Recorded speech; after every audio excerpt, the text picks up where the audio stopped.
of the TCU Magazine has been to embrace the character, voice, and spirit of the TCU story to connect, inspire, and engage all segments of the TCU community. TCU Magazine reaches more than 100,000 people through innovative features, alumni profiles, stories on research in athletics, and multimedia.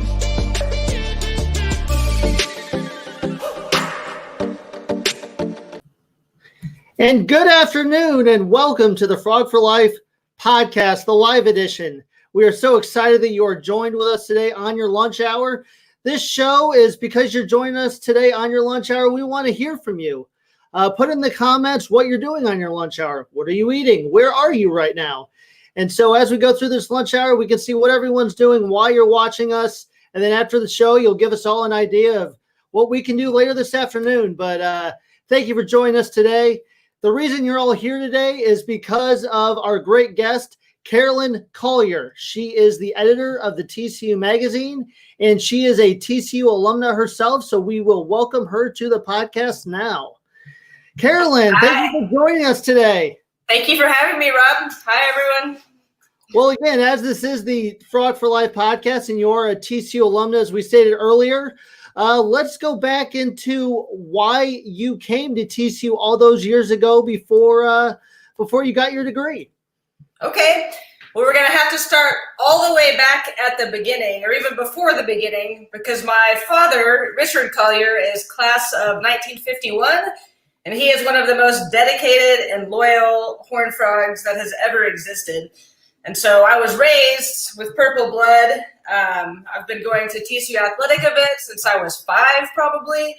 And I would hear stories about what TCU was like back in the 50s, various professors, athletics heroes, etc. And so I grew up thinking that TCU was probably the greatest place in the entire universe. And it was the only place I really wanted to go and the only place I seriously considered going. And I'm happy it worked out that way. And so you come to TCU after that's the only place you wanted to go, and you come on campus, and did it live up to the expectations, or how did what you were hearing about for all your life actually match up to the reality? Well, I would say TCU has definitely exceeded expectations. I loved every second of being an undergraduate student and have never strayed far. I've lived pretty close to campus ever since. And of course, TCU has grown so much and become so ambitious and just been on this great ride here in the 21st century. It's changed quite a bit, but it's changed in so many great ways. So I would say it continues to exceed expectations. Of course, being 18 and starting college, you have one idea of what that experience is going to be like, and you grow so much during that time. And so I probably, my life as a college student was different than how I envisioned it, but better and more fun in some ways. I met the best friends I have in my life at TCU. We're all still great friends, and every day of it was a wonderful experience. And so you are in journalism now, but was that what your degree was in, or what was kind of that student life? What did student life look like for you? I came in a very studious and ambitious person. Originally, I was going to be a mathematics major. I remember I still have a copy of Frog Calls from my freshman year, and it lists me as a math major, which is hilarious to go back and consider, but I really liked math at that time. But I was pre-med and had fully intended to become a doctor. And so I did the pre-med track and ended up majoring in chemistry. But several of the core curriculum classes that I didn't want to take ended up being probably my favorite classes. For example, world religions was just a really amazingly impactful course, as was my modern U.S. history class, that both kind of set me off on an intellectual journey of curiosity that continues to today. And I also took an economics class because it sounded interesting, and I found the field fascinating, this kind of combination of, numerical analysis plus sociology of how people move in the world and spend money, and how that is sort of an energetic force. So I ended up picking up a double major in economics. And right at the end of my undergraduate experience, thanks to TCU's Pre-Med Society, They encourage people to shadow working doctors, and I did that a few times and realized quickly that that would be a terrible career path for me. I was not at all well suited for it. And so probably thanks to TCU's core curriculum, I had been able to explore writing and write quite a bit in various subjects and decided I liked it. So without a specific career plan at that point, I had a very vague idea that I was going to be a writer and a musician, which is another love of mine, which was maybe not the best career path at 22, but it's worked out.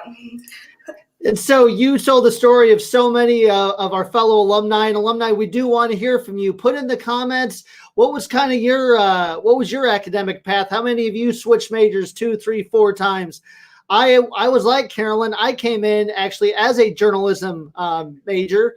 I was the editor of my high school paper, and for some reason, the glory in my mind of being the editor of a paper, it was easy. I guess, and maybe that was high school. And then I got to TCU and they told us we had to write a lot. And I said, I don't know if I want to do that. So I switched to sociology like Caroline, found a love of how people work and things like that. So that was my path on how careers change and majors change. But we definitely want to hear from alumni. Please put in the comments how your majors change, your career path changed from when you entered TCU. And we will share some of those comments on screen as we go through. So you know that you want to be a writer and a musician. Yes. And you get this degree from TCU. What did you decide that how do you go forward with that? Carefully and slowly. Of course, in 4 years as an undergraduate, I'd had some general writing. I only took one specific writing class, but of course we wrote a lot in multiple disciplines, and I'd had taken 0 music classes, although that was something I did in high school. I played percussion. And so at that point, having a vague plan of what I wanted to do with my life, I joined a band, which turns out was not a great career path. In fact, journalism and music in 1998, when I graduated, were both about to basically become destroyed as career paths by technology. Both of those industries have had seismic changes right as I was getting into both of them. So that's been interesting, but just getting into that, it was about looking for opportunities. And in fact, the two ended up dovetailing. So I joined a band first and just kind of practiced my writing on my own. And I broke into professional writing with the Fort Worth Weekly because I met the arts and entertainment editor just in the live music scene in Fort Worth. And we got to talking and I told him about my career plans and he invited me to send in a CD review. I guess he was going to see if I could write very well. And that was the first thing I had professionally published was a CD review of a British artist named David Gray. And I ended up first starting to write about the local music scene for several years before my writing career kind of expanded from there. So you get to write about a British musician. That's going a pretty wide genre. What would you say was your favorite genre to write about? Oh goodness. Probably hip hop. I really, really enjoy, I enjoy because it's a very poetic type of music. So there's just a lot to latch onto as far as lyrical content and the thought processes, the commentary on society, economics, sociology, you name it. It's kind of the intellectual realm of music in a lot of ways compared to the artistry of rock and roll or jazz. So there's just a lot to explore. And I think hip hop's really neat and there's just so much freedom in it and so much possibility for expression. And so you go with Fort Worth Weekly. You're writing about music. I believe you've also dabbled in novels and books and things like that as well. Tell us about your book you wrote. Okay, I've actually written several books, but Yes, I've only published one, and I self-published it, which is probably why I've kind of been reluctant to publish the rest yet. I might take a different course when they're ready. But I'd always wanted to write books. In fact, I have a list written in crayon from when I was probably 5 or 6 about things I wanted to do. And the top one was write a book. So I was very happy when I accomplished that first one. That first book, it's right here, is called The Shining City on the Hill. And it's just kind of like about life in Fort Worth and the state of our society in the early 21st century. And that idea came to me. I was actually standing outside of Parati's Pizza and had written the first story just for fun, the first chapter just for fun as a short story. And while I was waiting for my pizza, I had this just kind of vision in my head about how that could become an entire novel. And I was working for myself at the time, and I had the month off. I was writing grant proposals. And so I spent the next month writing the next 11 chapters that became this novel. And my friend, Jeff Price, who's not a TCU graduate, but his brother is, helped me edit it and publish it and do the artwork and layout, etc. And the rest of the stuff I've written is sort of related to the book. The second one I wrote is about environmental activists that are in East Texas trying to stop the construction of a pipeline, and all the while they're wondering why exactly they're doing this. But it's happening concurrently, although separately from the plot of the first book. The one I've been working on has characters from both and takes place shortly after the events of both of these books. So it's all connected. It's kind of a fun passion project. And so your day-to-day job is nonfiction, but Yes. you like to work in fiction for your personal hobbies. So do you find it easier to do one or the other?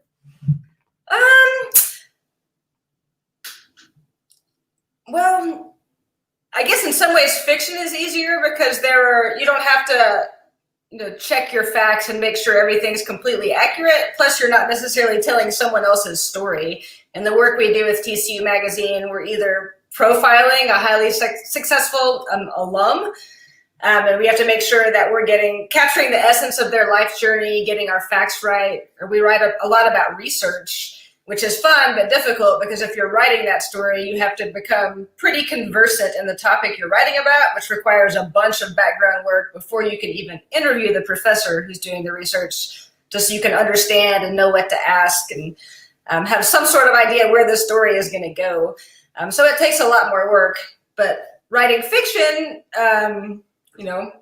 since you're inventing it and there's no one to check your facts with, there's a lot less work on the back end. And so you went the independent route. You were a grant writer. You did the Fort Worth Weekly, and in 2014 you end up at the magazine. So how did that come about? And kind of let's walk through your journey into your promotion a couple months ago. Okay. Well, this story too probably has to start in 1950. And it goes back to TCU football and my father's original love for the program. And, in the 30s and the early 50s, TCU was one of the preeminent college football programs in the country.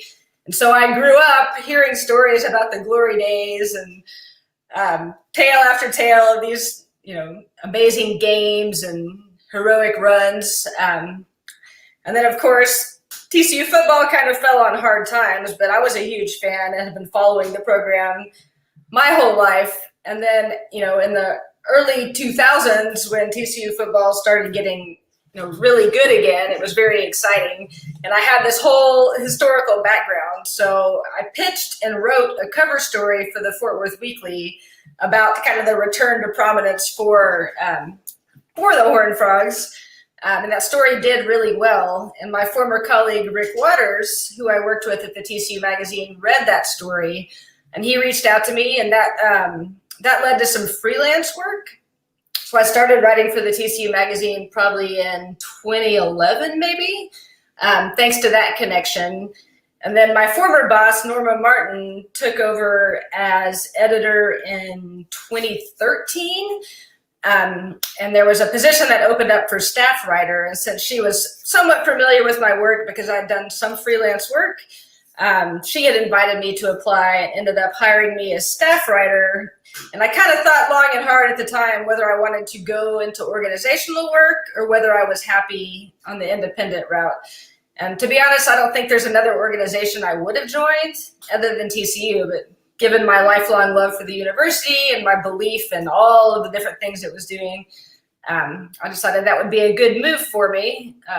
And I've really put my all into it. I've loved working at TCU as well. It's far different than being a student, but I love it as well. I'm just so impressed with the faculty and the academic excellence that they bring to the university. I'm so impressed with how TCU has grown and become, a big player in the academic realm, just like we have in the athletics realm.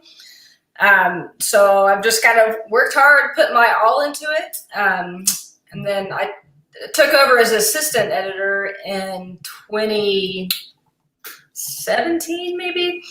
Thanks, Rick. I appreciate that. It's good to see you, Rick. And then Norma Martin left last year. And my new boss, Marianne Roth, who's the Associate Vice Chancellor for Communications, she's bringing a lot of excellence to TCU and our messaging and how we're trying to tell the TCU story, hired me to become editor a couple months ago. Very excited and very grateful and very appreciative of everyone I've worked with along the way. And so the little girl that was writing a list in crayon, back in the day, just hearing the great stories from her father about TCU, you're getting to experience that firsthand and probably tell him more about the university than he ever told you. Probably. I don't know if he's as interested in some of these just great research feats and international renown and crisis communications as he is in football, but but I definitely, we talk all the time and I tell him about what I'm working on and he's very excited. He also told me recently that one of his prayers he says every night is that he's praying that TCU will become just as well known for academic excellence as it is for, athletic accomplishments, which I thought was very sweet, and I hope it's helping. So a lot of us, we all get the magazine. We love reading it when it shows up 4 times a year. So to give us a little bit of some of the ins and outs in the magazine, how many people does it go to? How many issues are published a year? How long does it take to, plan these things out? As I think a lot of us just think, oh, well, she wrote, the staff wrote about 20 stories and put some pictures and we got it. And It's a lot more complicated than that. It's a lot more complicated and a lot more time consuming. Yes. I think I started when I started in 2014, I believe we were sending out maybe 82,000 copies every 90 days. And they go to all TCU alumni, all donors, people in the immediate zip code surrounding the university, and all parents. And that number just in 6 years has grown to 94,000. I think as bigger and bigger classes keep graduating as the university is growing, we're adding on to our mailing list. So 94,000 copies and growing every 90 days. Plus, our team does one annual research magazine. It's called Endeavors, and it mostly goes to faculty, staff, and peers, whether that's chancellors, provosts, deans, faculty at other peer universities, as well as editors of research journals and people that make big decisions in these academic fields. And we're really happy to highlight the research. I know that's an area TCU is wanting to not necessarily expand because it's been happening all along, but TCU is wanting to really shine a flattering light on the faculty who are doing great work and helping to push knowledge in new directions and involve students, undergraduate and graduate in these endeavors. And so we spend a lot of time working on that one research magazine a year as well. And so with these 5 publications yearly, currently we have a team of 2 editors. It's me and Tricia Spence, who is our assistant editor. She's been at TCU for a few years, and she's in charge of all of our multimedia. And she manages our website, which is magazine.tcu.edu. And we're getting around 200,000 viewers a year over these 4 issues. So we have a large digital outreach. But it's the 2 of us. Robert Carter works for TCU. He works with the magazine Halftime. He's our digital asset coordinator. So if you take a look at one magazine and flip through and see these photos, the photos are an enormous process just to get them assigned, brainstormed, to facilitate the connection between the photographer and the subject. And then we have to go through and compile all of the photos the photographer submits, add the data to make sure we know who's in it, when and where it was taken. I've logged that into the database, and Robert does that, and he organizes all of our photos with the help of our teammate Rachel Hedstrom. She's the one who actually helps brainstorm the concepts, and she's the one that reaches out to the photographer and makes sure we're on track with our upcoming content. And Kari Buchanan-Dimler is a fellow TCU alum as well. I think she's class of 01, if I remember correctly. She's our creative director, so she's the one that takes the stories and the photos and all of the illustrations, compiles it together into this beautiful end product that you hold. She's kind of the artistic genius behind all of this. So the 5 of us are the main team, and we work with probably 20 freelance writers, maybe 10 freelance photographers, plus a team of 4 copy editors, student interns, podcaster, videographers. So it's a pretty large team. And to make this one magazine happen, usually the planning process starts maybe even 2 years in advance. We have the main stories planned out well over a year in advance now. And sometimes, we'll make adjustments and course correct if something's really timely. For instance, our spring cover story, our intern Katie Kelton wrote for us, and it was about what happened at TCU over the last spring as the pandemic started. She happened to be in New York City during spring break when everything got very real in terms of the coronavirus, and she wanted to write the story, and she reached out to a lot of her peers, kind of told the story of what that was like, whether you were an international student, a student athlete, how the professors had to scramble to turn their courses online. So we're able to make that one happen pretty quickly. But for instance, our brand new cover story, which is the first in a 4-part series, our writer Lisa Martin is following 6 students in the first class of the TCU and UNT HSC School of Medicine. She convinced them to let her follow them for 4 years, all the way through medical school, and tell the story, A, of what that's like to be a medical student, and B, what it's like to be at this specific, very innovative medical school, where they learn as much about anatomy and medicine as they do about communication and being just empathetic people who are treating, working for public health.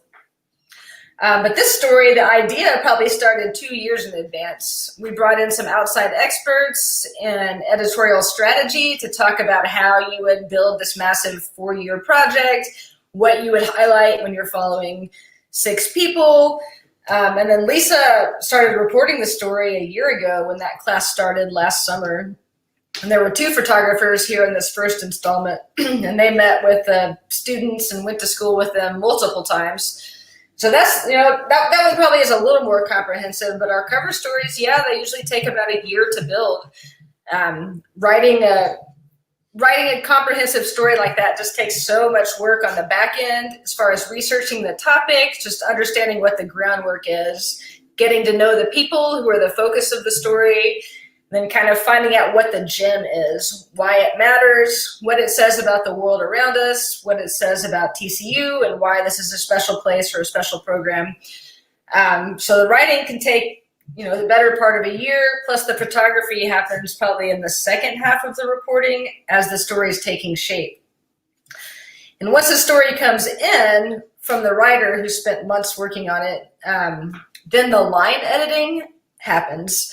And that's what I do now. That's it's more work than writing and less artistry, but the editor takes the perspective of a reader or multiple different readers and goes over and over and over every word to make sure that the story is clear, it's accessible, and then to suggest ways and places that the audience might be better able to connect with the topic. If there's a specific idea about, say, how the supply chain functions, which is our upcoming cover story, and how the pandemic has disrupted the supply chain. Like, I kept going back and suggesting to the writer, who's a very talented business reporter, but I kept suggesting places and ways that she could kind of broaden the scope so anybody who buys goods could relate to what was happening via the way she's telling this story.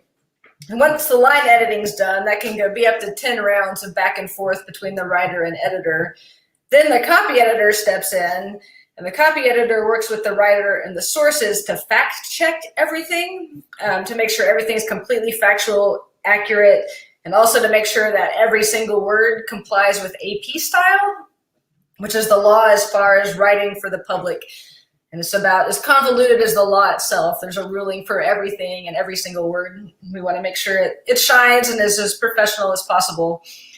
So then when the copy editor's done, then Kari, the creative director, starts working her magic. She has the finished copy, the photos, and she's been working on her vision this whole time, and she kind of puts it together. She's the quickest worker out of all of us. She probably puts it together in about a month. And she's done maybe a month before we're getting ready to go to press. And that last month is very hectic and a lot of work because we have our team of 2 in-house editors and 4 copy editors go over the entire magazine, which is normally 78 pages. We go through it 4 times from every single little comma and every single picture and caption and make sure it's all as perfect as it can be because we want the TCU Magazine to represent the people in it and all of us, all 94,000 readers and members of the Frog family. We want to make sure it represents this university in the best possible way. So we want to make it as perfect as possible, and we spend a lot of time going over all of it. So it's a lot of work, definitely, especially for our current team of 2, but it's fun, and you have to have a heart for it and a passion for writing and editing to stay engaged with it, but luckily we all do. So that explains why you're different than writing fiction, because you're not editing 6 different issues at once. Yes, you're not thinking, 18 months in advance and also thinking about what you have to do that single day. And there's no copy editor calling the character you invented to make sure their middle name was correct.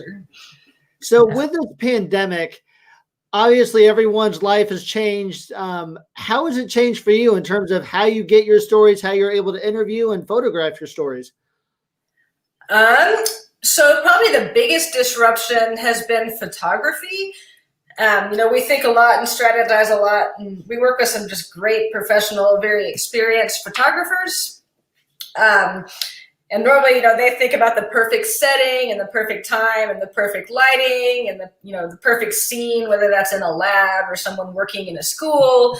But with social distancing, photographers do not have the same access. And all of these in-person interactions are not happening. So we've had to exercise a lot of creativity to figure out the photos that are going to make the most sense. There have been several outdoor photo shoots. For example, this cover shot was one of the last things we took. And we thought, where can we be outdoors? I will also say medical student, and Joyce Marshall, who's one of our top photographers, took that and came through with it. So definitely in terms of scheduling photo shoots and brainstorming what works, that has been difficult. Interviewing hasn't been so bad. We can do it by Zoom, like we're doing this right now. Actually did my first in-person interview in 6 months this past week, which was fun because it's much better as a writer to actually sit down with someone and have a normal conversation with them, learn all about their project and what they're putting into it, and thinking up questions and seeing if it's something they're pointing out, being able to actually see that. But doing it on Zoom works well too. And as far as getting stories, it's always been a wide net. Probably since the TCU Magazine came into existence, we get some stories that people will write to us. People submit class notes, these things in the back of the magazine, which is fine. It's probably where most people open the magazine first when they get it, see what's happening in their class year. But sometimes people will send us some really astounding projects as a class note, and we'll follow up and tell a story. For example, there's a TCU alum named Bill Morse who wrote us a class note to say he was, he'd started a nonprofit to do demining work in Cambodia, where he was living. And we thought that probably deserved more than an inch. So we ended up writing a large story about Mr. Morse's nonprofit. They've removed countless mines all across Cambodia, and now they're branching into education. They've opened multiple schools. So that's one way. We work with people like you, Rob, and others around TCU that work in alumni or work in, say, the Bob Schieffer College of Communication, people that are more in tune with what's going on in their area of TCU, and we get a lot of stories that way.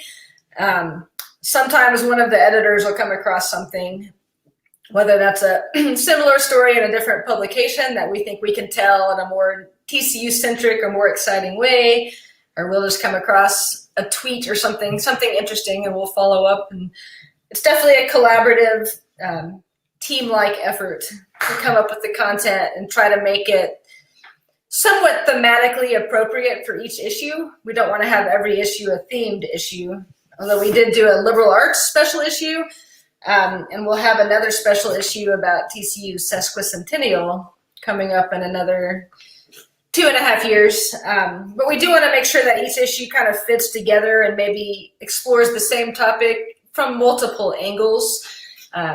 We hope that people will read it cover to cover and come away with a new understanding and excitement about what's happening at TCU and consider themselves fully entertained. Well, you've covered so many issues, and again, we want those that are watching to send in their questions that they have for the magazine. One we got was from one of our viewers named Brooke. Wants to know, Caroline, what has been your favorite issue to work on while on staff at the TCU Magazine? Is there a favorite issue that sticks out? Probably this one I just mentioned, this liberal arts issue. This was our former editor, Norma Martin's idea. It was kind of her concept. We'd never done anything like that, nor could we find any other university magazines that had explored this one area of higher education to such depth.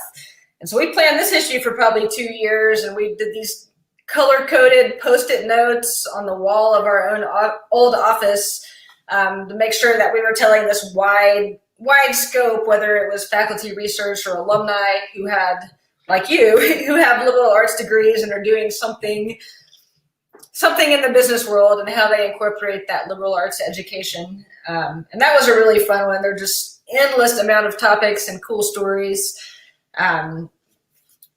That one was fun. And I really like how the photography turned out and the art turned out. And, that was an exciting and fun issue to work on. Thanks for the question, Brooke. Well, aside from the great articles that you talked and all the research that goes into it, our next question is from Diane Locktrug Johnson, former National Alumni Board president, who wants to know about the placement of the horned frog on the cover. Do you always get complaints that it is too easy or too hard? It is one of those you can't make everyone happy. She thought this month was too easy, but she loved where it was. That is a great question, Diane. I'm sure you're not the only one asking about it. Couple of funny stories. So 2 issues ago, Kari was out on maternity leave, so we had a designer named Jan Pultz come in and put together this issue, this pandemic issue. And Jan, she must be a little diabolical. She made it very hard. So the frog is here kind of on the side, and it was hard to find, but it was definitely in there. But after we went to publication, someone sent us an email complaining about it.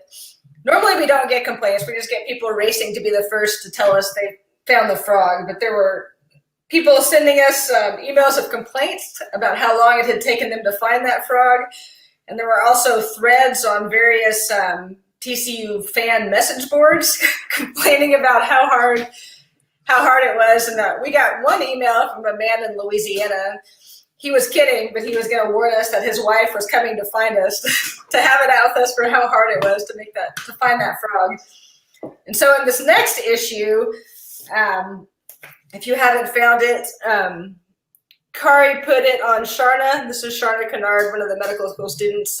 She put the frog on her stethoscope, and I found it pretty easily too. And at first I wasn't sure if that was the hidden frog or if Sharna had a horned frog branded stethoscope. And if the latter, where could I get one to add to my TCU sizable collection of TCU things?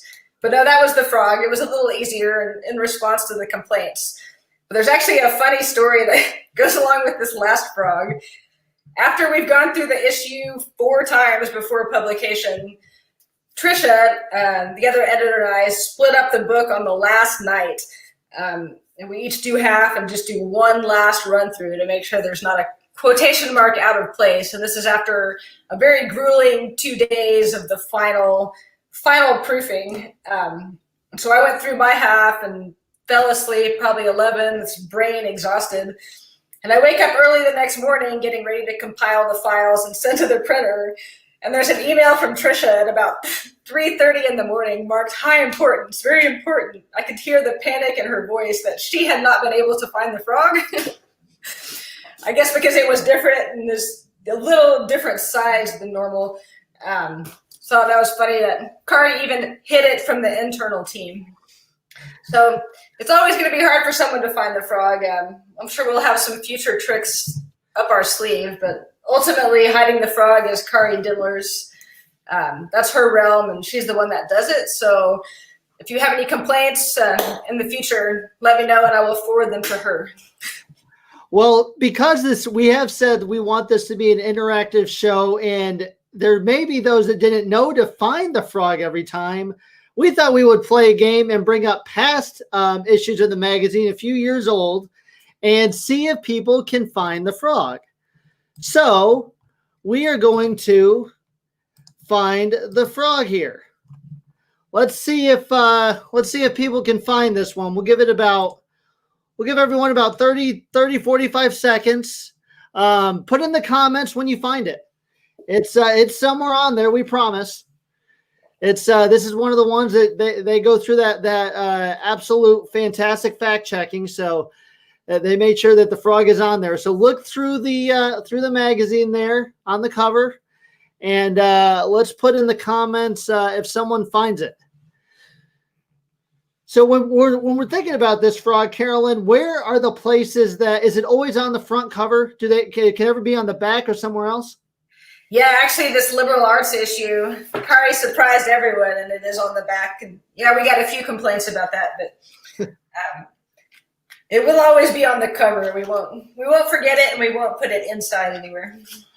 All right, so this is on the front cover somewhere, and we're going to show where it is now.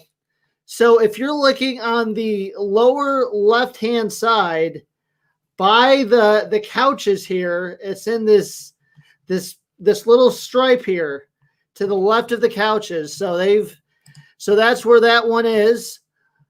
Leslie Mack has found it. Frog in lower left and crack.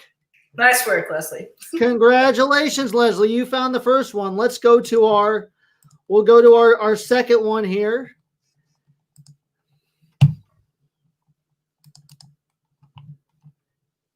This is Modern Medicine. It is somewhere on there. We need the Jeopardy music. We do. That's one thing I don't have right now is the Jeopardy music. I can sing it. Probably that would make everyone leave, though. I offer the same result. Yeah. So, and I'm not the musician. Well, we'll go 30 to 45 seconds here. See if you can find the frog on this cover. It is somewhere on there. This is Carolyn. Do you know about this? What was this story about? So this was a story that Trisha Spence wrote, just about kind of physician leadership in the medical industry. It was a story that she reported for months. There was a sidebar about the healthcare MBA. Kind of explored the technology of modern medicine and just the connections that TCU had with the medical industry in Dallas-Fort Worth. This was prior to the medical school opening, and part of a long series that we're working on about how TCU and specifically the medical school are going to revolutionize healthcare, especially here in Dallas-Fort Worth. So for the frog, people that are looking for the frog, it is to the left of the jacket here. It is right here on the side. They like this left-hand placement. So we're going to do one more cover and see if people can find this last one here. We'll go here, see if people can find this one. This one hopefully is hopefully it's a little easier to find for people. It's on there. Is this an issue about computers? This was the cover story was about TCU's senior capstone program in computer science. And these students partnered with organizations in the Dallas-Fort Worth area to help design, computer-related solutions to some of their problems. They worked with nonprofits and I think an engineering firm to help design databases and websites, interfaces, etc. All right.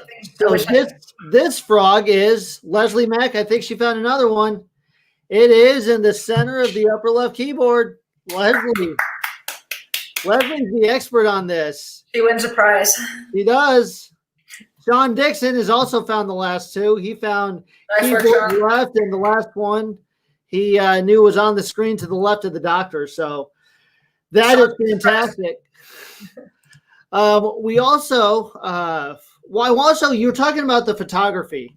Yeah. And you sent us a couple photos and I wanted to touch base on, comment on these.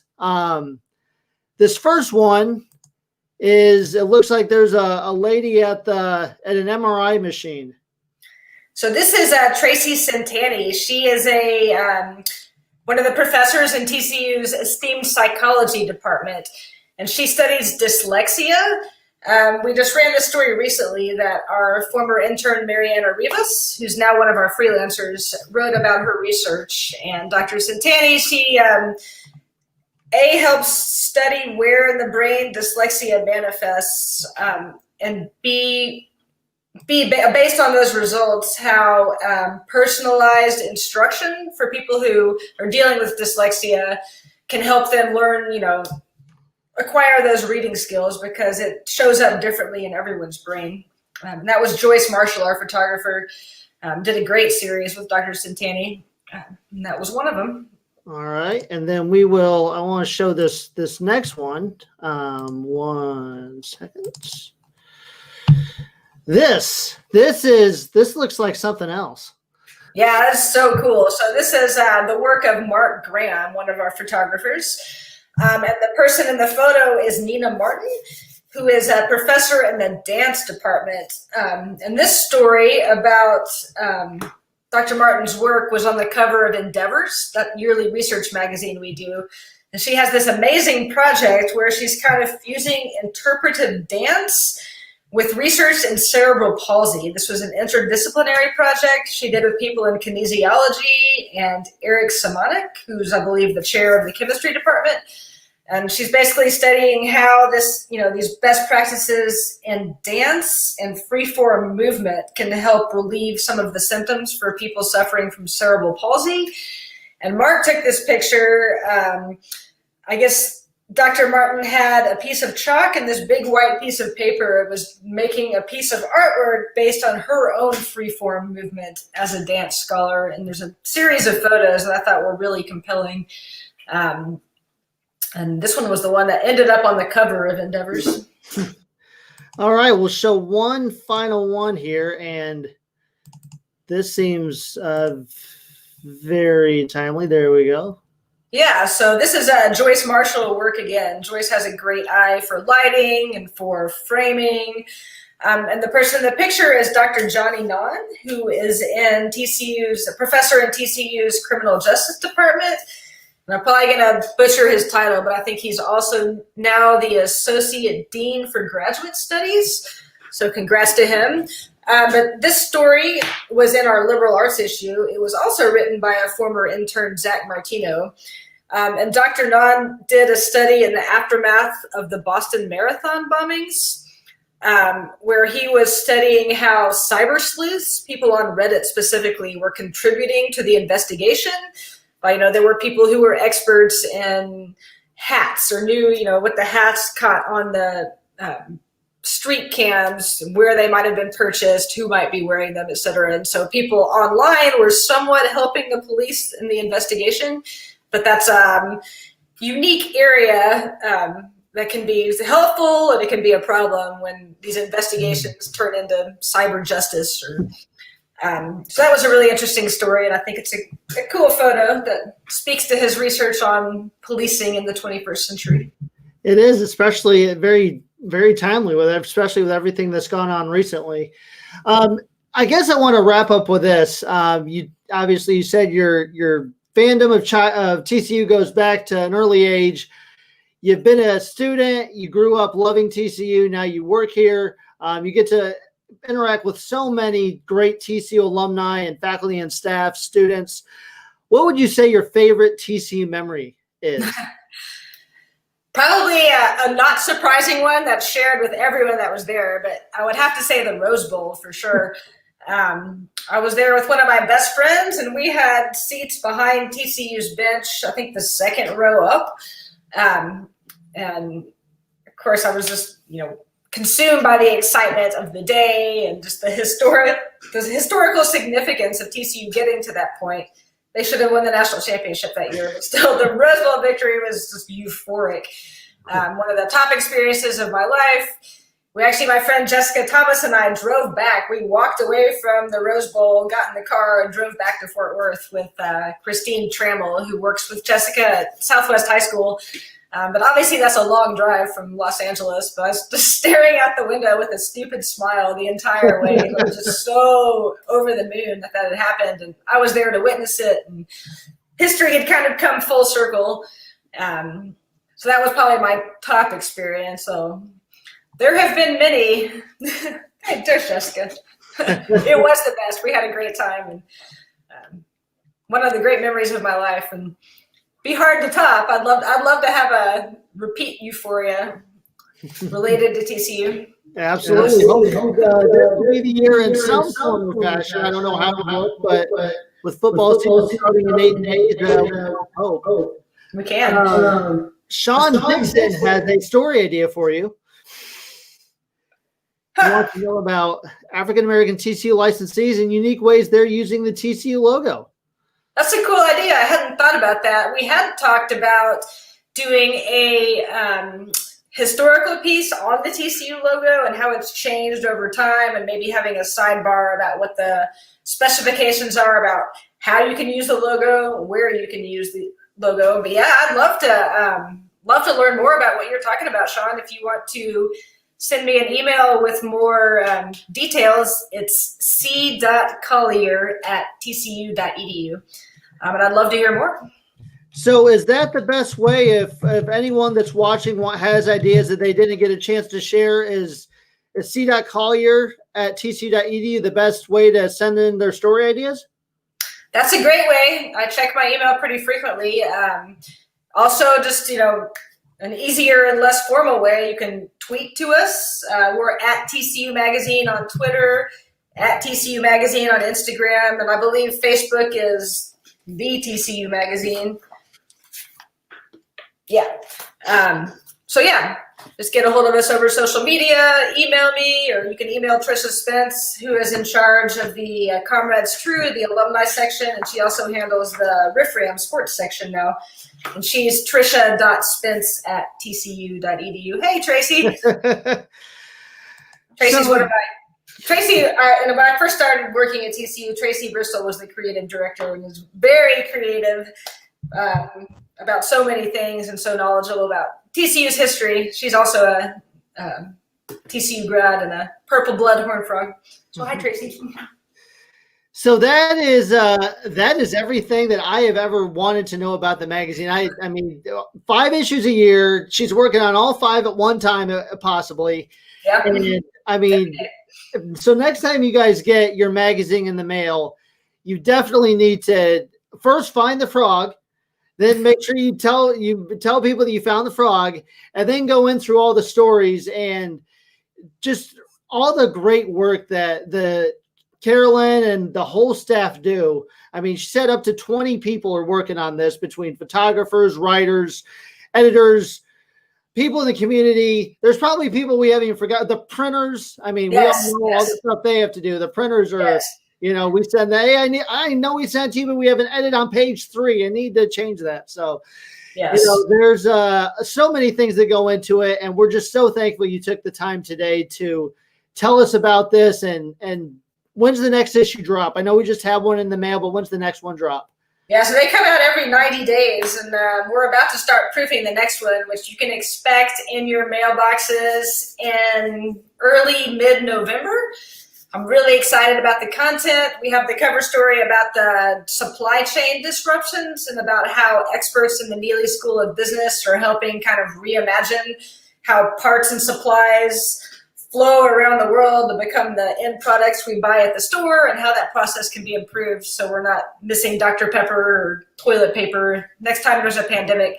And there's also just a lovely profile of Sue Monk Kidd, the best-selling author, that was written by Robin Ross, who's also a TCU grad and does freelance work for us. It's a really just beautiful profile. We've got several stories about literature, children's literature, a Q&A with Dan Williams of TCU Press. Lots of great content, so I hope you're excited about it. I am. And one final question from our comments is, Aaron wants to know, if you're not getting the magazine, is there a way to sign up for it? If you're a TCU graduate, you should automatically be getting it. And if they don't have your current address, send it to the advancement department at updates@tcu.edu. And if you are not a TCU graduate, but this sounds awesome and you want a copy, I know if you become a donor to the university, you can get on the list. I can't remember the exact figure. It's nothing too extravagant, but I can put you in touch with the right people. If you want to email me at c.collier@tcu.edu, I'll make sure you get hooked up with what you need. And in addition to that, for any of those that may have just graduated and you're living in a different city than what we have on file for you, if you also go to alumni.tcu.edu, you can update your profile information there. And in addition to getting the magazine, you will have your information to send to chapter programming. We have happy hours, museum tours, game watching parties, when we can have those things in person again. But we have so many local programming throughout the country. So go to alumni.tcu.edu. We all the same database that gets sends it over to the updates. So make sure you're updating your information as often as possible whenever there's a change. So you're getting the magazine, you're getting invitations to our events. And again, we're so happy everyone that joined us today. Carolyn, thank you so much for your time. Thank and you, we can't wait to read the next issue of the magazine. And I can't wait to attend the next alumni event. They're a lot of fun, and I'm a big fan of them as well. All right. Well, everyone have a good day, and we will see you hopefully at Amon Carter Stadium here in 8 days. Go Frogs!